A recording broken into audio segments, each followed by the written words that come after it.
누가복음 9장 10절에서 11절 함께 합독합니다.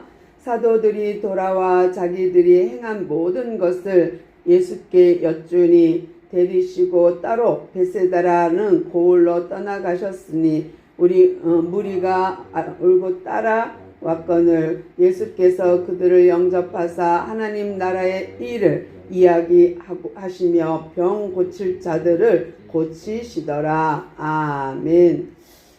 우리는 지난 시간에 누가복음을 보면서 야이로의 12살 된 딸 그리고 12해 동안 알았던 그 여인의 고침에 대해서 배우면서 뭐라 그랬냐면 그 모든 사건은 출애굽 사건이다. 세상으로부터 병마로부터 죽음으로부터 출애굽하는 사건입니다. 라고 말씀을 전해드렸고요. 오늘은 이제 같은 의미에서 보아야 합니다. 같은 의미에서 보는데요. 지금 예수님이 공생을 시작한 지 2년 좀 넘었어요.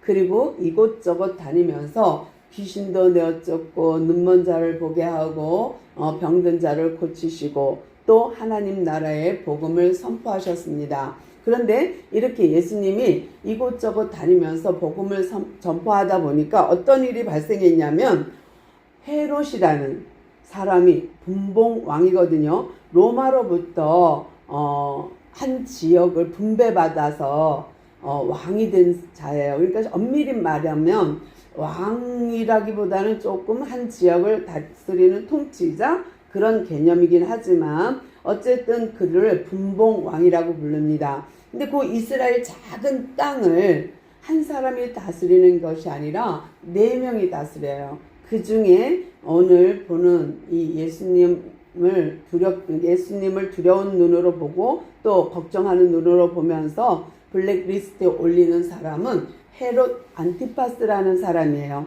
이 사람은 왜 예수님을 두려워하는가 하면은 그 앞에 보면은 누가복음 어떤 일이 발생하냐면 7절부터 보면요. 7절 볼게요. 분봉왕 헤롯이 이 모든 일을 듣고 심히 당황하니 이는 어떤 사람은 요한이 죽은 자 가운데서 살아났다고도 하며 어떤 사람은 엘리야가 나타났다고도 하며 또 어떤 사람은 옛 선지자 한 사람이 다시 살아났다고도 함이라.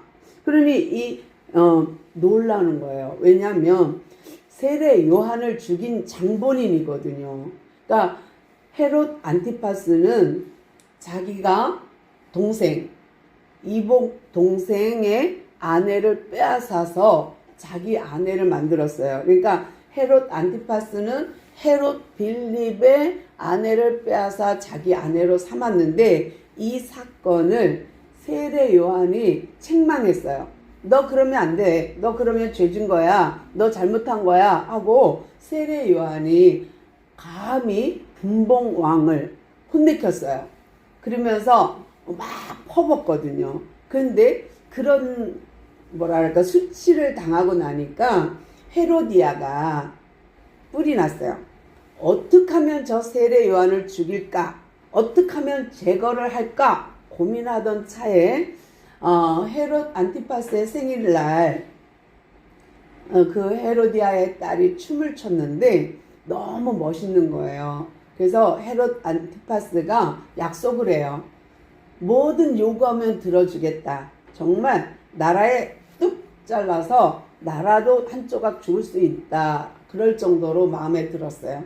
그러니까 헤로디아가 딸에게 말했어요. 세례 요한의 목을 달라 그래. 그래갖고 이 딸이 자기 아버지한테 세례 요한의 목을 주세요. 그래갖고 이러지도 저러지도 못하고 헤롯 안티파스가 세례 요한의 목을 잘라 쟁반에 갖고 오게 했어요. 그리고 그것을 보고 헤로디아는 얼마나 좋았겠어요. 아, 왼수 같은 놈 잘 죽었다 이랬을 거예요. 그런데 그런 사건이 있었기 때문에 사람들이 점점 예수님을 추종하고 점점 예수님께 모여들고 수천 명이 모이니까 무슨 일이 생겼냐면 사람들이 어떤 사람은 세례 요한이 살아났어. 아니야, 엘리야가 나타난 거야. 아니야, 선지자 중에 한 사람이 살아났어. 다 얘기를 하는 거야. 그러다 보니까 헤롯 안티파스는 걱정이 스물스물 생기기 시작했어요. 자기의 죄가 이제 다시 생각나고 자기의 죄가 문제가 되니까요. 그러다 보니까 이제 오늘 같은 결과가 생긴 겁니다. 그래서 사람들은 헤롯 안티파스가 어떤 걱정을 하는지 전혀 모르죠. 왜냐하면 이런 배경을 모른다면요. 그런데 헤롯이 더 고민된 게 뭐냐면, 더 걱정된 게 9절입니다. 9절 읽겠습니다. 헤롯이 이르되 요한은 내가 목을 베었거늘 이제 이런 일이 들리니 이 사람이 누군가 하며 그를 보고자 하더라. 그런데 이 사람 누구지? 도대체 세례 요한은 내가 죽였는데 이 사람 누구지? 세례 요한과 같이 광야에서 들에서 하나님 나라의 복음을 선포하고 회개하라 하고 그러는 거 보면 세례 요한 같은데, 그거보다 더 큰 일을 하는 거예요. 뭐냐? 죽은 자를 살리고 눈먼 자를 보게 하고 이러니까 더 무서운 거예요. 그러니까 헤롯 안티파스는 마음에 두려움이 있었어요.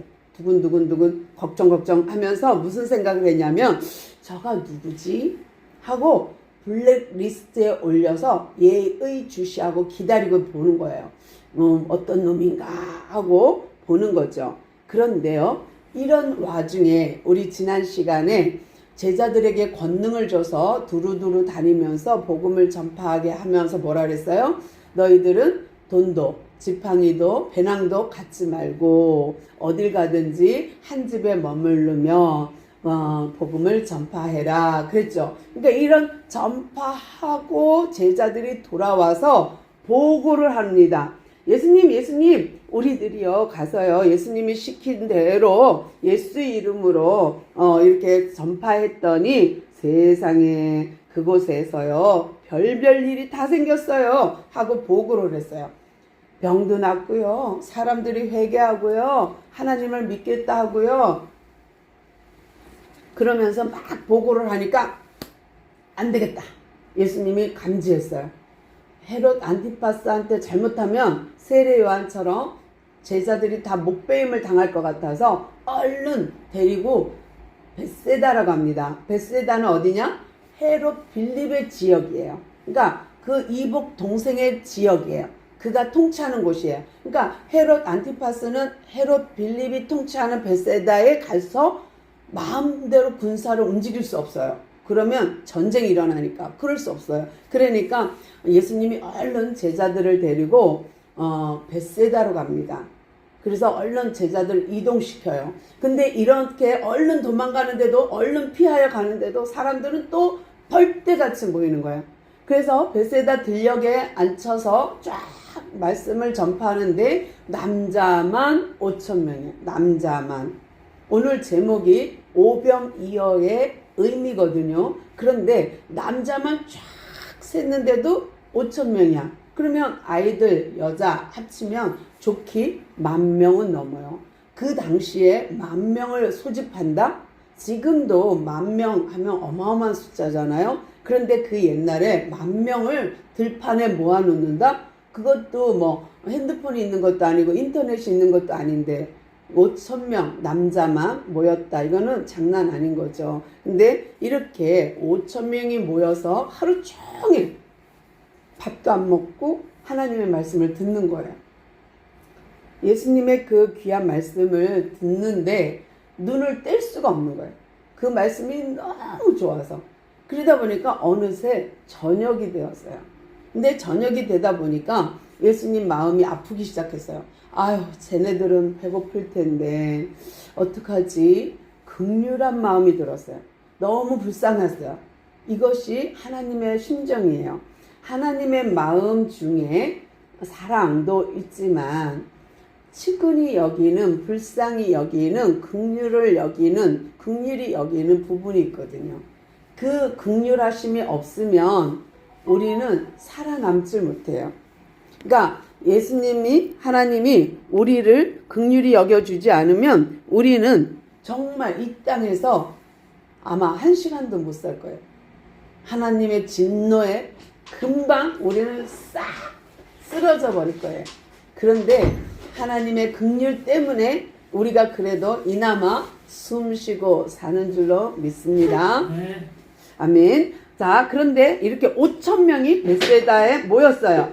그리고 그들이 이제 하나님의 말씀을 듣다가 저녁 때가 되니 예수님이 말씀하십니다. 얘들아, 쟤네들한테 그냥 보낼 수 없잖아. 가다가 배고파 쓰러지면 어떡해. 그러니까 너희가 먹을 것을 주면 좋겠어 하는 거예요. 그러니까 제자들이 뭐라 그러냐면, 아이고 예수님, 어떻게 우리가 저들을 먹입니까? 숫자가 장난이 아닌데요. 그리고 우리는 도저히 못 먹기니까 저들을 동네에 가서 빵이라도 사 먹고 밥이라도 사 먹을 수 있도록 마을과 촌으로 보내소서. 그래서 먹을 것을 얻어 먹게 하소서 하고 말을 해요. 그리고 이곳은 가게도 없고 편의점도 없는 빈들입니다.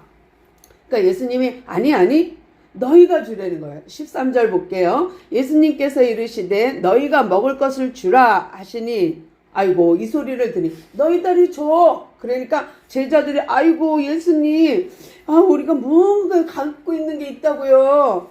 겨우겨우 있는 것이 떡 5개와 물고기 2마리밖에 없는데 이 많은 사람을 어떻게 먹게 하겠습니까? 라고 하니까 예수님 천연덕스럽게 너희들이 주라니까 그러는 거예요. 이 말을 들은 제자들 얼마나 황당했을까요? 좋게 10,000명이 넘는 사람들을 물고기 2마리와 보리떡 5개로 먹여라. 너희들이 주라. 이 말을 명령을 하는 그걸 듣고 참 황당했을 것 같아요. 근데 예수님은 분명히 어떤 말 행동에 의해 의미가 있거든요. 뜻이 있거든요. 그냥 장난으로 하지 않거든요.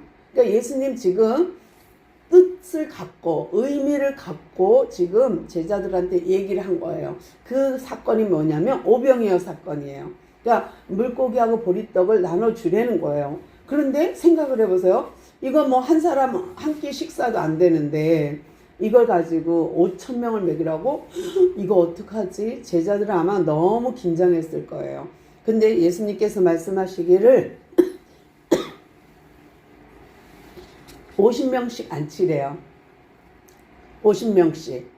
그리고 예수님이 기도하세요. 축복 기도하시고 제자들한테 나눠주며 떼어줍니다. 그러면서 나눠주래요. 그리고 먹고 남은 것이 12바구니예요.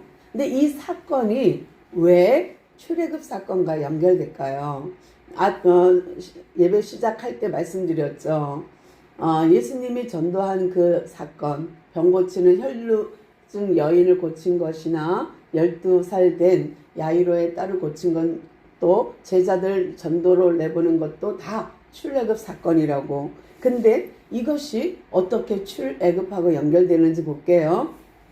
광야에서, 그러니까 애굽에서 종살이 했던 이스라엘 백성들을 끌어내서 시내산에 데려다 놓고 광야에 돌립니다. 40년. 그런데 그들이 광야에서 모여서 뭐 했을까요?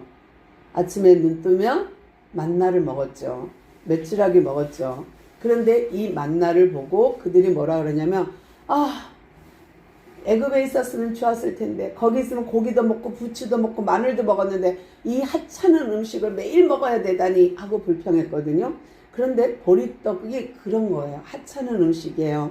보통 짐승에게나 주거나 아니면 못 사는 사람들이 먹는 떡이 보리떡이거든요. 거칠고 맛없고. 근데 이 보리떡도 이 물고기는 아주 작은 물고기거든요. 근데 익투스라는 물고기, 그러니까 익투스라고 부르는데 이 물고기는 어부들이요, 큰 물고기를 다 거두고 잔챙이들은 버리는 거, 이것이 익투스예요. 이 물고기예요. 그래서 예수님 초대교회 때 익투스 물고기 이렇게 사인으로 그리면 너도 그리스도인이냐? 그러고서 싹 같이 가서 예배드리고 그랬던 영화가 있거든요. 근데 우리가 이렇게 하찮은 음식을 가지고 나눠주래요. 예수님이 성만찬 할 때에 빵을 큰 거를 하나 가지고 돌아가면서 떼어서 먹거든요. 우리는 지금 조각을 내서 성만찬 하잖아요. 조그마한 거 먹는데 그때는 빵 하나를 떼어서 먹는 거예요. 떼어서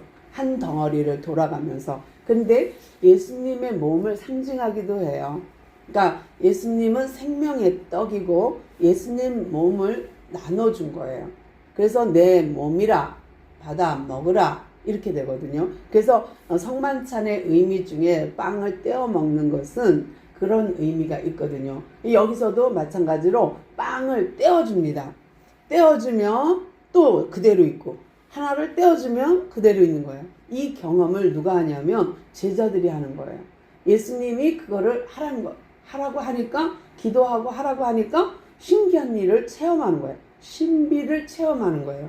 그래서 떡을 떼어주면 또 그대로 있고 물고기를 떼어주면 그대로 있고 계속, 그러니까 5,000명을 먹일 수 있었고, 또 그들을 50명씩 앉혀라. 그거는 광야에서 그들을 재판할 때에 아침부터 모세 앞에 줄을 쫙 서는 거예요. 그러니까 모세가 하루 종일 재판하다 끝나는 거야. 뭐냐면 얘가 나를 어떻게 했대요, 얘가 나를 이렇게 했는데 혼내주세요, 얘를 벌금 물어주세요, 이런 거를 계속 해야 되니까 모세가 너무 힘드니까 이대로 모세의 장인이 50부장을 세우세요, 100부장을 세우세요. 그래서 그들로 하여금 재판하게 하고, 잔잔한 거는 아주 중요한 거, 큰 사건은 모세가 재판하면 되지 않느냐 해갖고 그 50부장을 세웠던 게, 처음으로 50부장 세운 것이 광야거든요. 그러니까 지금 여기서 50명씩 앉힌 것도 광야에서 50명, 만나, 그리고 빈들, 이게 다 연결되는 거예요. 출애굽한 이스라엘 백성이 광야에서 이렇게 만나를 먹고 또 거기에서 재판을 하고 50명씩, 이런 것 똑같이 지금 예수님이 벳세다 빈들에서 그들에게 보리떡을 주면서 50명이 앉혀놓고 먹여주고 있는 거예요.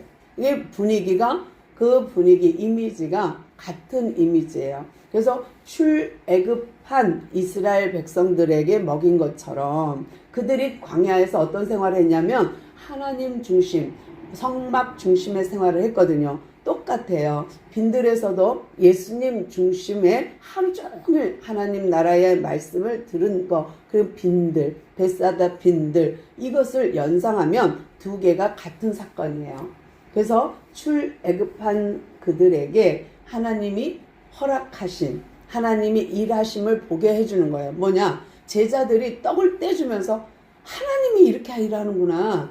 아, 하나님은 이런 능력 있는 분이구나. 하나님은 기적의 하나님이구나.